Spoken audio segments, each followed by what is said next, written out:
Schlishy the best. You really should have plans that don't make us sound drunk, you realize that. It means Tuesday in Hebrew, apparently, is what he's told me. Very briefly, my initial argument here for the appellant is going to be very brief. This is a tale of two properties that were purchased by the same client. One he put in his own name, and one he put into a land trust, making his personal, closely held corporation a trustee. That's Schlishy. Let me do this, Mr. because I think we're all familiar, with the facts. I guess the bottom line, when you're trying to streamline your argument, is that you're taking the position that the trial court below actually did followed the law of the case, followed the previous PCA that was granted by this court. And appropriately so, the trial court had to follow that. I think what your argument is that you're basically asking us to recede from the previous opinion, the previous PCA that was given because of all the arguments that you've raised in failing that the trial court in that first, when I say first case, that means the first time it went up on appeal, the argument about the lack of evidentiary hearing. Isn't that in a nutshell what you're trying to ask us to do? Well, Your Honor, the fact is that a separate panel of this court correctly held that you're entitled to an evidentiary hearing. And you're talking, not the previous one to this one. You're talking about the other case. The other case, yes. That was a direct appeal where someone asked for an evidentiary hearing, the trial court didn't give it, and they brought it on direct appeal.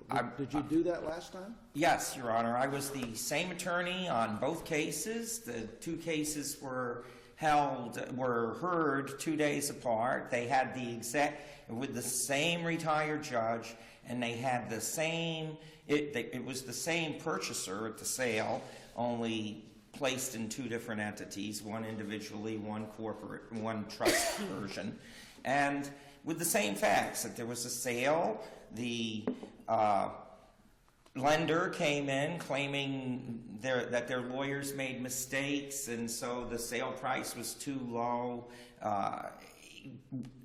This one was actually a worse situation because in this case, that's before you today, there were witnesses present in the courtroom. I had all the documents needed to show that there was a large lien, that at the time of the sale, there are all sorts of non-record factors that go into a sale price. And same ruling from the same judge 2 days in a row, same not permitting an evidentiary hearing in violation of procedural due process. No confrontation. They went by affidavits. Both appellate files that this court, there's case law that says that the District Court of Appeal can take notice of its previous files in cases, and also and both of these were before the Second District Court of Appeal. And I appreciate all that, Mr. Orno, but I guess I'm trying to find out under what legal basis. I've never heard of this type of case to proceed in a supplemental proceeding. Help me out. How did this? Well, jurisdiction, the $20,400 sale price was in the registry of the court all the way up through the supplemental proceeding. At first, I attempted, because there was a sale and the Aspen was attempting to get the title, but there was all these expenses, taxes that were due on the property. There was, of course, the rent collected, which is the second issue on this appeal by my client. And there was a whole lot of expenses that had been paid and not reimbursed, and a monumental lien to the city of Northport that my clients very successfully got reduced by over $40,000 that was running against the property at the time of sale. And none of that was taken into account. So I objected to the sale on those bases, and jurisdiction continued on because jurisdiction had remained for the sale, and jurisdiction remained to resolve the prior third-party purchaser who had been deprived of his property.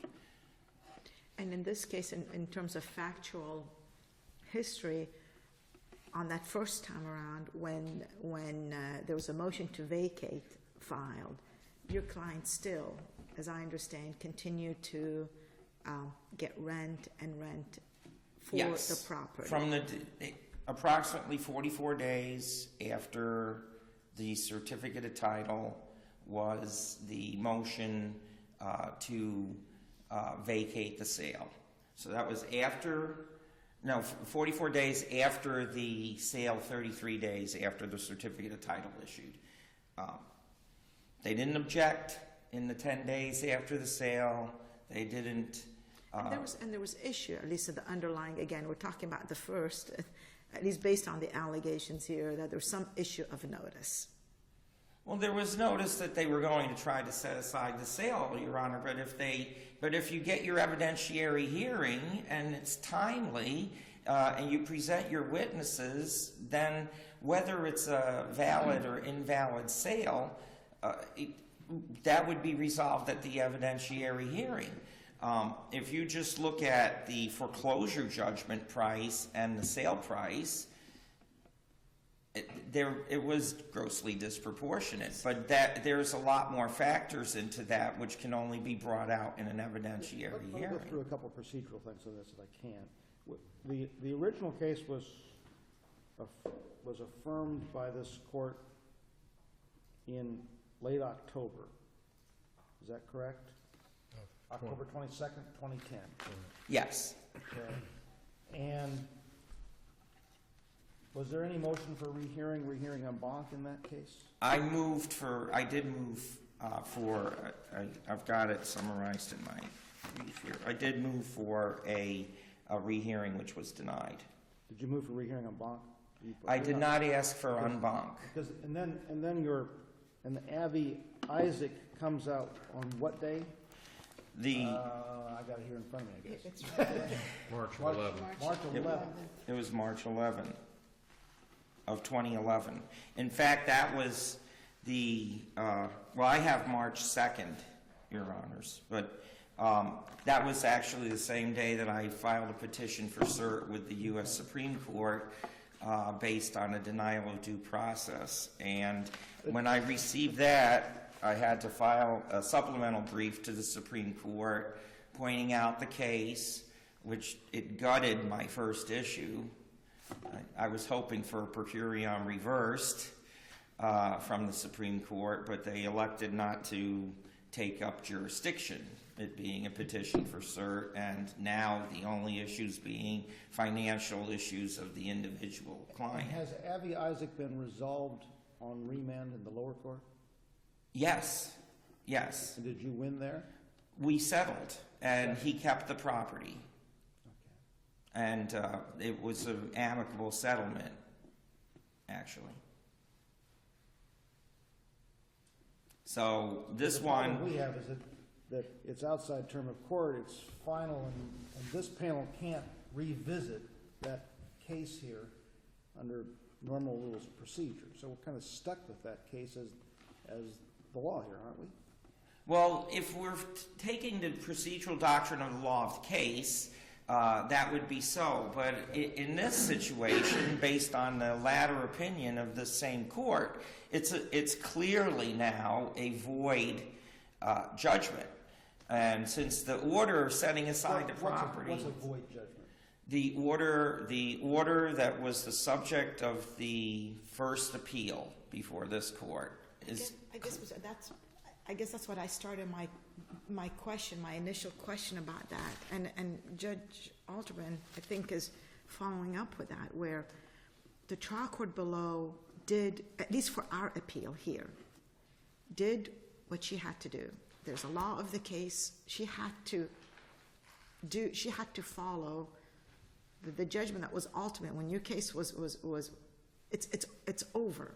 Law of the case is over. And so how can we And that's when my initial question, we can't really recede, and this is what you're asking us to do because the case is over. We have no legal authority right now to go back to that initial one, unless you have a theory that we could do it at this time. Well, the Florida Supreme Court case of Strazula v. Hendrick, Florida, 1965, 177 Southern 2nd, page 1.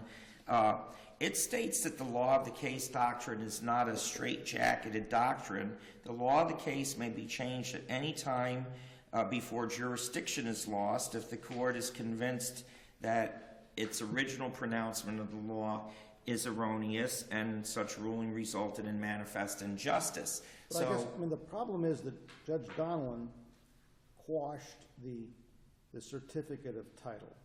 And so, if not in August of 2009, certainly by the time our mandate issued, apparently sometime late in 2010, this property returned to a status where it was owned by the Douglases? By the Douglases, yes, Your Honor. And they continued to own it until whenever it was actually properly sold at a sale. They had abandoned it, basically, however, though. The only one preserving the property and managing the property through all that time was Shlishi as trustee and its beneficiaries. Right. So and also during all this time an appeal was pending from that order.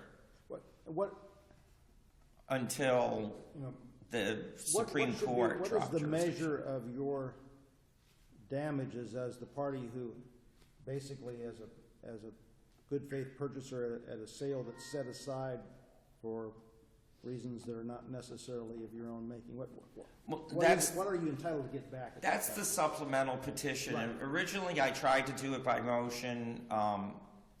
The court in Sarasota said, no, this should be done by a supplemental petition, so I filed a supplemental complaint petition. And basically, I would assert that the damages you're entitled to get back are your sale price. And you did get that. Certainly the sale price and maybe some interest on that at a minimum, I would think. Yes, Are there other damages? plus there were outstanding taxes due on the property. Those survive a foreclosure judgment. That so you you have have paid or not? Those were paid, and that's part of the judgment in this case. That judgment has not been collected yet. But you've gotten a judgment for what I'll call reimbursement of taxes and expenses of that sort while you were in possession of it? Of some, yes. However, that judgment also goes back to day one, even the 33 days where he clearly or 44 days where he clearly had title, and the 10 months or more up to the point where the title was set aside. See, if it's quashed, I don't know whether is that kind of non pro tunc? Does it mean that he never really ever legally had title of this thing? Well, I would argue that it's not. I'd argue that there's putative title.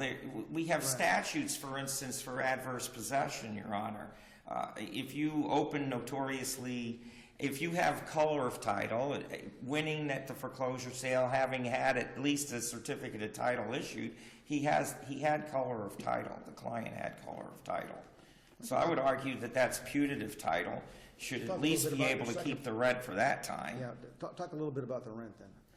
Well, that was the most shocking aspect of all. I realized that it's a difficult burden. The rent rises because once you got possession, you rented it to someone who paid you rent. Is that exactly? Okay. Exactly. And in the Shlishi and for its beneficiaries, the beneficiaries actually doing the work are basically managing the property as an investment property at that point. So actually, you're probably at that point in time holding it in some form of equitable trust for the Douglases, because the Douglases own this property. that would be, if it went back nunc pro tunc, it would go back to the very date of the sale, and the funds would belong to the Douglases. Under the title from the sale, the title returns to to the Douglases, Right, right. And then they'd be entitled to a quantum merit against the rents for their property management and repairs, et cetera, to the property.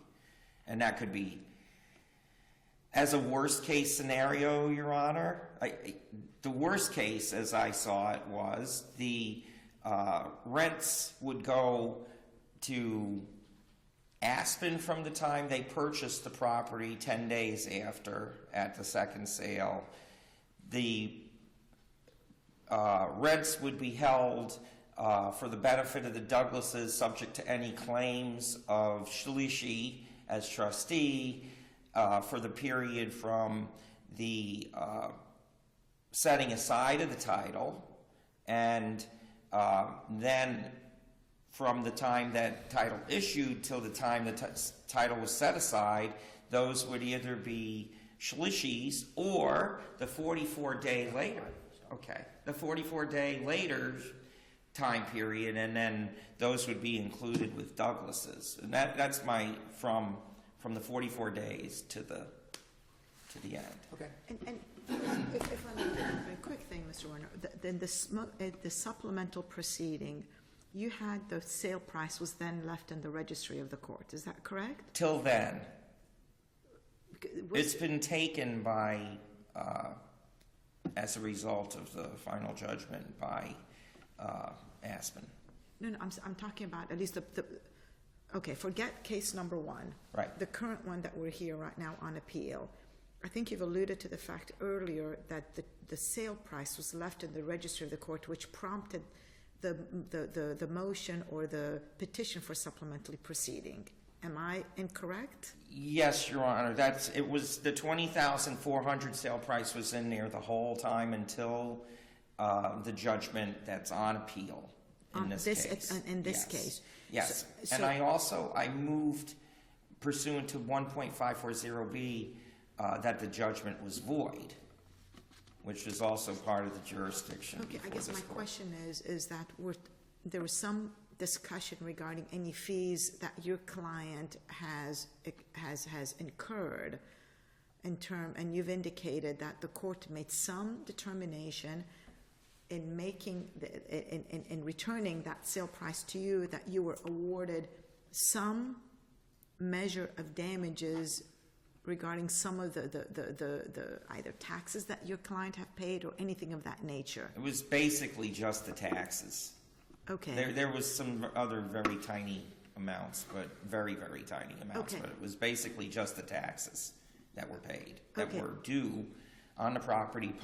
That's part of the purchase price. There's case law on that. Okay, and I understand that, and I guess, and I know I'm going a little bit over time, but I'm troubled by this. Sorry.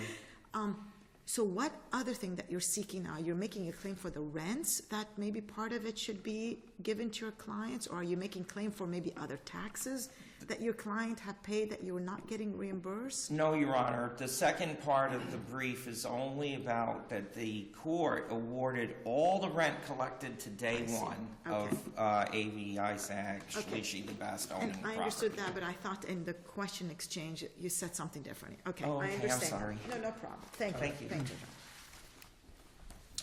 Solomon? Thank you. Good morning. May it please the court. Sandy Solomon on behalf of the appellee. I think I can clarify all of your questions. The I Citibank. don't understand how the bank is entitled to rent for a period of time prior to their ownership of the property. They had a security interest.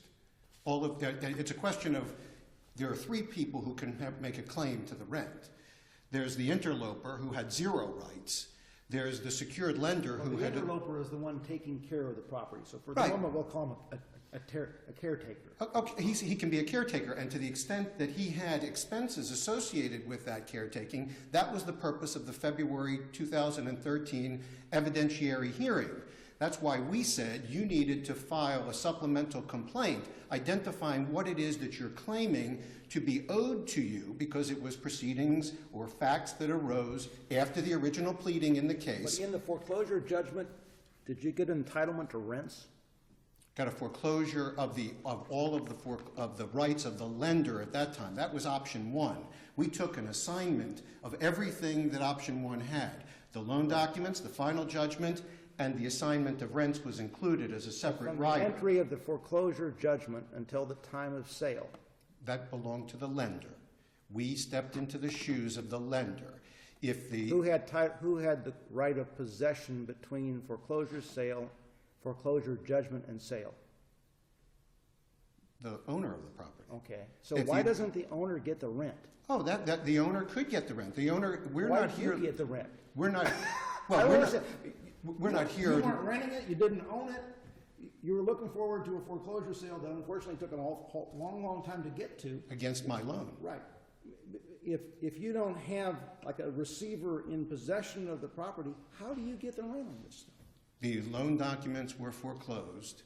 So I had a where in lien. the final judgment does it say you get the rent? Well, I don't know. That hasn't been an issue, but the issue of whether or not he gets the rent was the issue before the court. That's the only issue we've been adjudicating because the Douglases didn't appear as to whether or not this claim, as what Judge Bennett was deciding on the rents claim was who has the superior claim to those rents.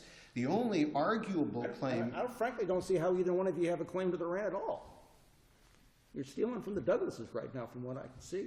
Well, the issue was if, to the extent that the Douglases owed money on that judgment, that money could have been arguably retained, I suppose, for subsequent adjudication, perhaps of a deficiency under those circumstances. But as to what was supposed to happen, it wasn't. It wasn't because they had kept all of that. There was no way to seize that money but for the proceeding that we entered into. And as between Schliessy and the lender who had the security Were the Douglases interest. kept in notice and all of this stuff? I think they were, but they defaulted to begin They with, defaulted. right? They had proper notice. There is no question that the Douglases had notice. The only colorable claim that they might have had as between the two litigants was from November of 2008 when the judgment until August of 2009 when Judge Dunellen vacated it.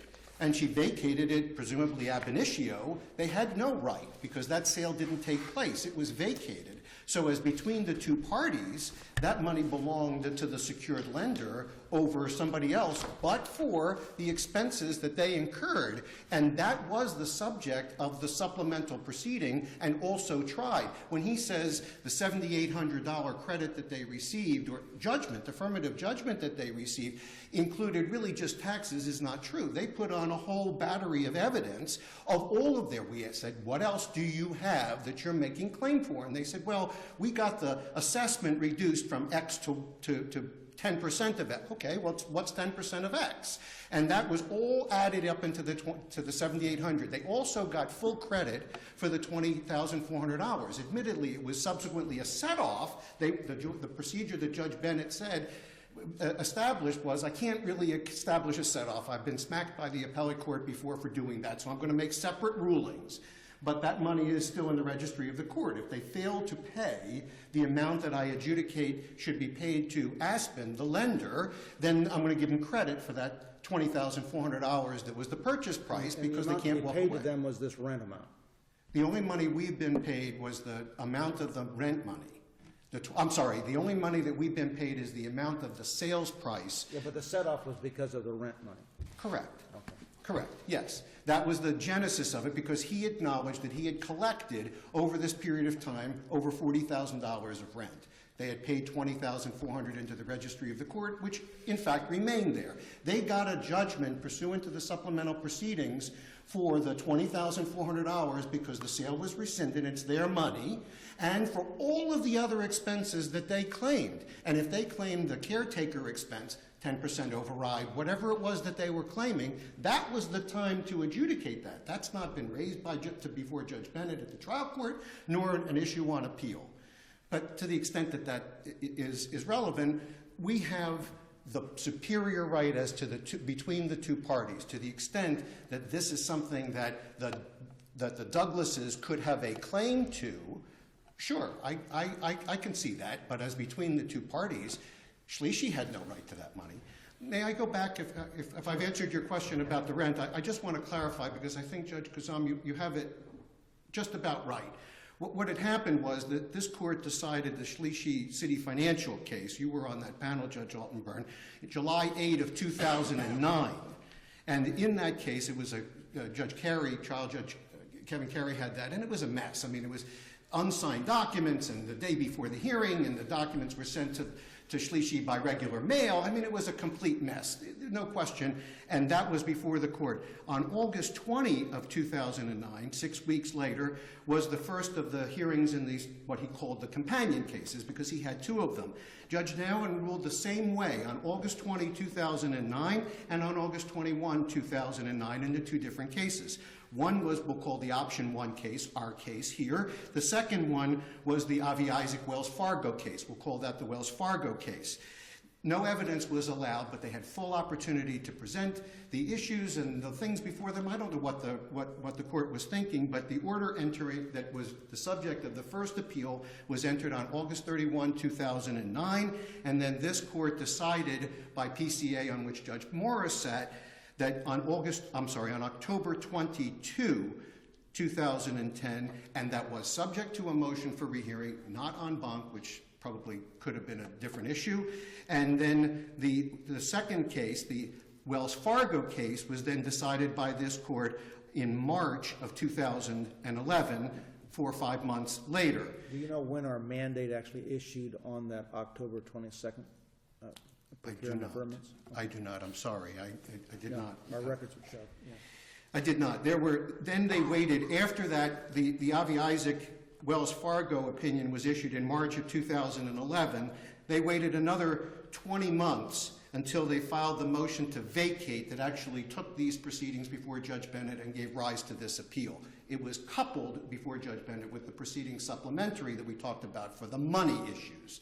But the motion to vacate that was filed in November of 2012 is what brought the court. That addressed the August 31, 2009 order that was PCA'd in October of 2010. And what we did at the trial court level was to say to the judge, I don't know what you can do with this. This has already been ruled upon. The rehearing has been had. We understand that there's another case, but it's not by a higher court. It's not an intervening decision, which is the 2 prerequisites generally accepted by the courts around the country for revisiting some of these issues. And I think the critical issue that is missed in this case is, what would they have proven with these evidentiary hearings? In almost every context, the law requires you to proffer what it is that you would like to say. You have to attach a proposed amended complaint if you want to amend the pleadings. You have to proffer evidence if you want the appellate court to consider it. You have to proffer it. We have never once heard, not in the underlying appeal, and I've read the briefs in the other cases, not in any of these cases where they have complained that they didn't have their day in court, have they ever identified a fact or a circumstance that they would have proven that would have changed the result. Not one. They never identify what they were going to prove if they had received appropriate notice, which they did, and somehow they couldn't have put on their evidence. But we acknowledge, Judge Janellen said at the time, this is a matter that is not an evidentiary hearing. The lender says they didn't get notice, and Mr. Schlichty didn't come up and say, well, they did get notice. Or here's the discovery I would like to take in order to be able to determine whether they received notice. He didn't subpoena any witnesses. He came with his witnesses, but he didn't subpoena anybody else to come as witnesses and challenge the fact that the lender said in the affidavit on which Judge Donnellan relied, we didn't get the judgment and we didn't get the notice, so we missed the sale. So will you reset it? And that's what Judge Donnellan did. I think I've covered, I wanted to straighten it out, that we had some overlap with the court on the panel, but today Judge Morris sat on that case and was a PCA, and the rehearing was denied. And I don't know what alternative Judge Bennett had. And as Judge Kuzam had inquired, I've been inquiring since I first saw this case. What's the basis upon which any trial court can overrule a PCA that's 2.5 years old? Okay. Thank you. Mr. Byrne? May I have a minute? Sure. I didn't want to go over. Thank you, Your Honor, and please, the court. I only am going to make 3 points. The first is the burden of proof on a 1.540B motion is on the person seeking to set aside the sale.